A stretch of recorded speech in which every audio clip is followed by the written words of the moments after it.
In this video, you're going to learn how to delete questions added within the software to your website.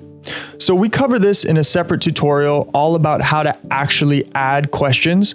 But if you do navigate to other links, go ahead and click on questions. Let's say we did go through the process of adding a question, how to get more page views.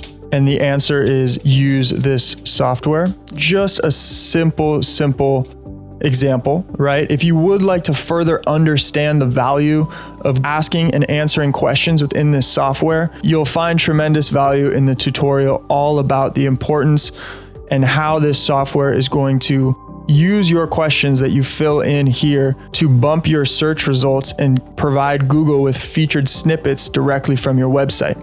But in this tutorial, we're just going to be going through and showing you exactly how to delete questions if you wanted to change or update your site. So let's say we clicked save here. We added this as a question. You will see your questions appear in the frequently asked questions site, in this case on the home page.